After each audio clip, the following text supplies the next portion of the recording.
अध्याय कौन सा पाठी? हरि ओम। श्री हरि शरणम श्री हरि शरणम श्री हरि शरणम श्री हरि शरणम। आज आप लोगों के सम्मुख श्रीमद् भगवत गीता के विराट रूप दर्शन नामक प्रकरण की चर्चा करने जा रहे हैं। कथा को ध्यान पूर्वक सुने।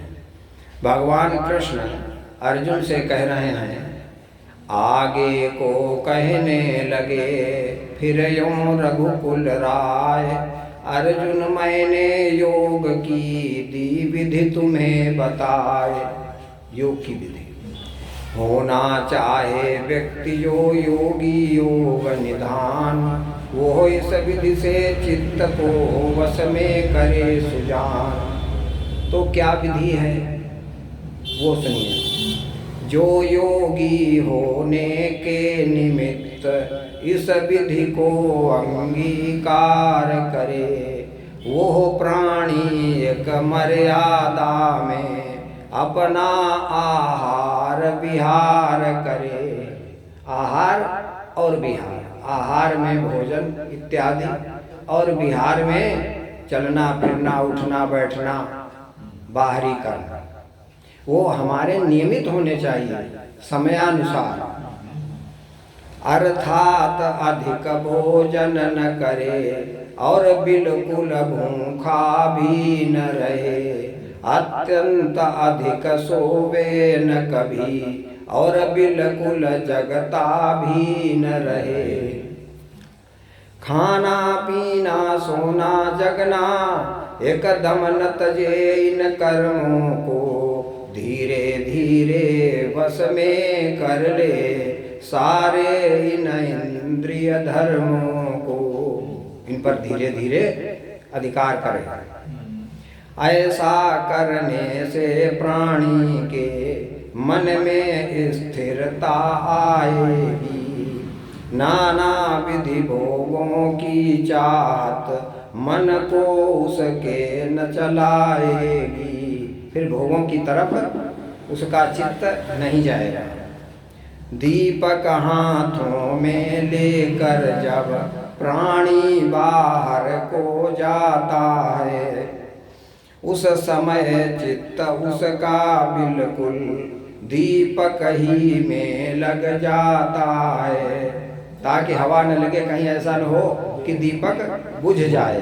तो उसका पूरा चित्त दीपक पर होता है। तो उस समय चित्त उसका बिल्कुल दीपक ही में लग जाता है। जैसा मन थिर तब होता है, वैसा न कभी हो पाता है। तो इस विधि को काम में इस तरीके से लाया जा सकता है। जैसे मछली के चलने से सागर नहीं उथल पुथल होता, वैसे ही स्थिर हो जाने पर मन भी नहीं चंचल हो पाता। जैसे मछली चलती है तो पूरा समुद्र उथल पुथल नहीं होती, वो चलती रहती है। सागर धीर है, गंभीर है। ऐसे ही जिसका मन स्थिर धीर है वो चंचल नहीं होता। छोटे छोटे भोगों में उसका मन रमता नहीं।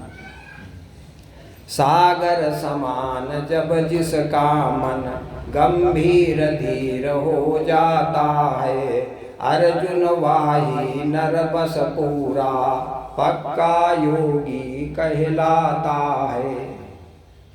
गंभीरता आ जाए। योगी को वो ज्ञान भी सहज प्राप्त हो जाए, जिससे करनी का उसे फल न कभी मिल पाए। अब करेगा तो कर्ता भाव तो है नहीं, फल की चाह है नहीं, तो उसको क्यों मिलेगा? वो तो एक कठपुतली की तरह कर्म कर रहा है, एक यंत्र बन गया है।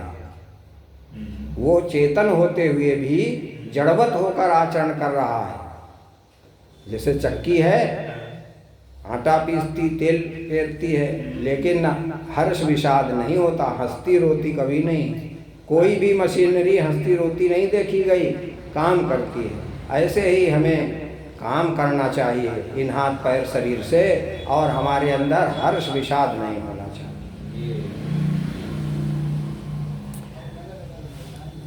योगी के इस ज्ञान को पाता वही प्रवीण, होता मेरा भक्त जो कर मन को आधीन। जो अपने मन को अधीन कर लेता है वही इस स्थिति में पहुंच पाता है।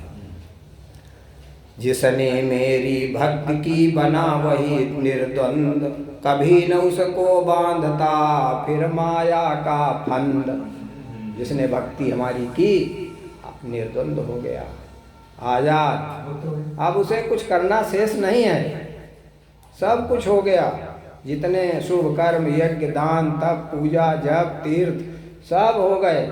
इसीलिए तुलसीदास तो कहते हैं कि सो स्वतंत्र अवलंबन आना, औते ही आधीन ज्ञान विज्ञाना। हमारी भक्ति स्वतंत्र है, बड़ा बूढ़ा बच्चा जात कुजात सभी कर सकते हैं। और अवलंब बनाना, अब और किसी सहारे की उसको जरूरत नहीं है। सहारा माने साधन, जैसे यह पूजा जप तप होम ये नहीं। तो सो स्वतंत्र अवलंबन आना, औते ही आधीन ज्ञान विज्ञाना। उस भक्ति के अधीन ज्ञान और तत्व ज्ञान यानी भगवत ज्ञान दोनों हैं। लेकिन भगति तात अनुपम सुख मूला, मिलई जो संत होई अनुकूला।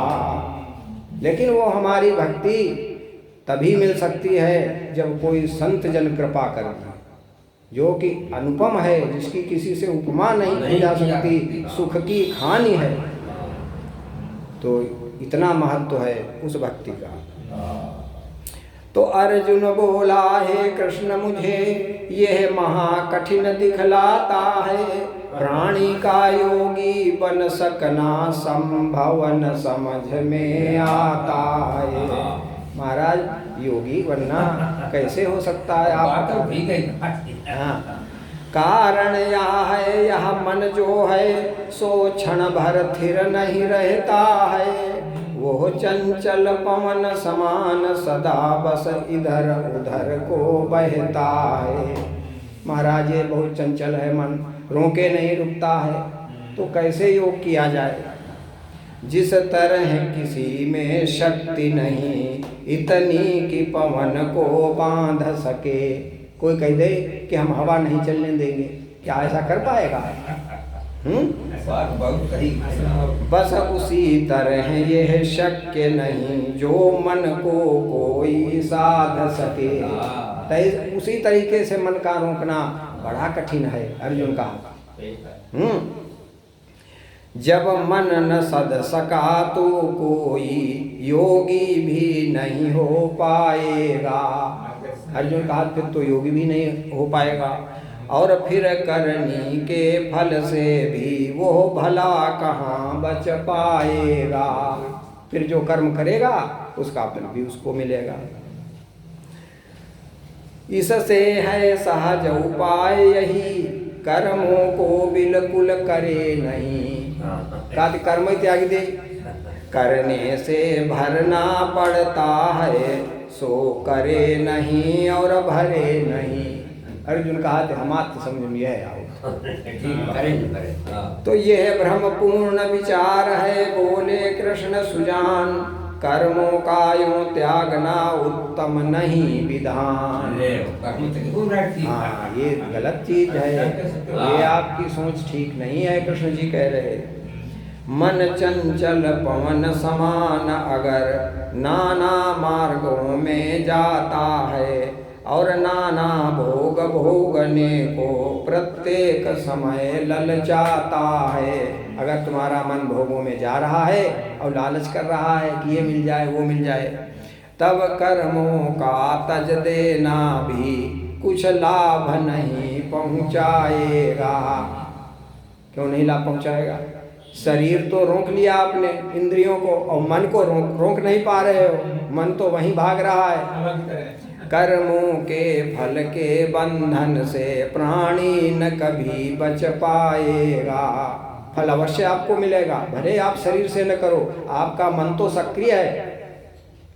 मान लो आपने घर गृहस्थी छोड़ दी, आप जंगल में चले गए, 1000 किलोमीटर पर जंगल में बैठे हैं आप, और यहाँ के प्रपंच से आपने मुंह मोड़ लिया, लेकिन वहाँ से मन दौड़कर परिवार में जो आ रहा है तो वो संन्यास नहीं है, वो त्याग नहीं है, वहाँ से तो मन यहीं आ रहा है।